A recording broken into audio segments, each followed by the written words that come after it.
Welcome back, everyone. Finally getting back to the groove of things. Sorry it's been a minute since I've been able to post something up. Haven't been feeling too well, a little bit under the weather, but things are finally coming back into routine. Anyway, this is part 2 to the catch, clean, and cook of the chickens.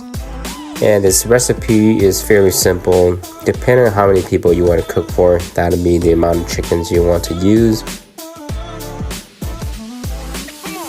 So you want to start off by boiling a pot of hot water. While the water is still somewhat cool, go ahead and throw your chickens into the swimming pool. Let them all swim. Don't forget to allow some herbs to swim with the chickens as well. For this dish, we're just going to use lemongrass, simply because we aren't keeping the broth.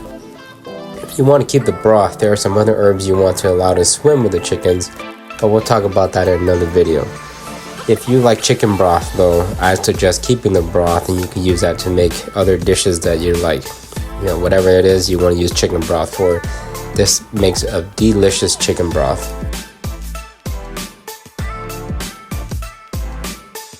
Since chicken is a white meat, you're going to want to cook them thoroughly.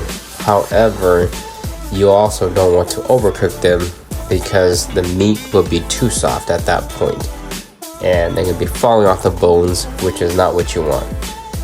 When the chickens are fully cooked, what you're going to want to do is bring them out of the pool and set them aside to cool off. Be careful, the water is hot, the meat itself and the chickens is very hot as well, so don't burn yourself in the process.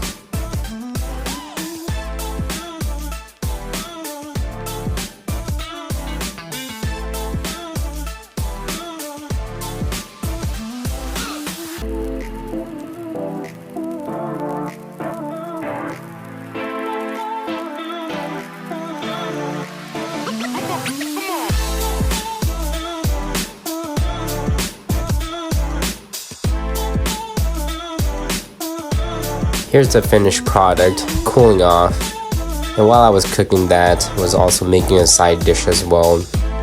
That really is simple too, just include some cut up vegetables, boiled with pork.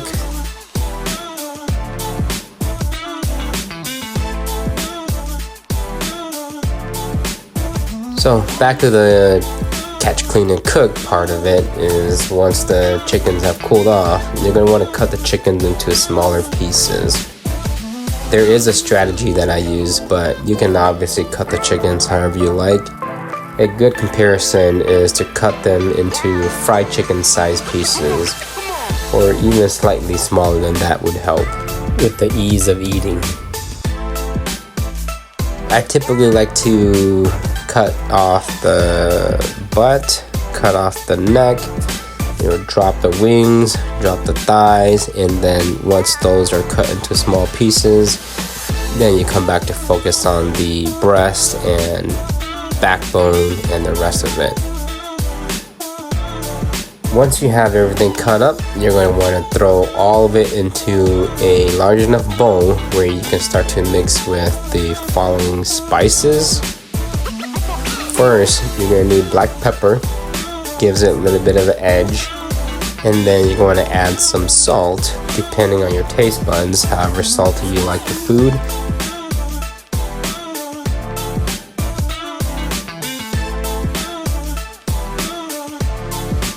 And if your taste buds are up to it and you don't mind, sprinkle a little bit of that MSG into the dish as well.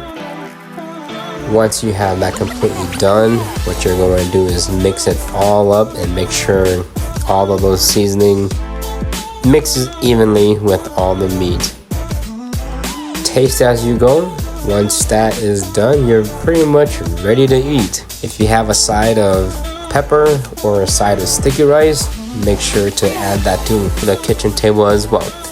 We'll see you on the next one.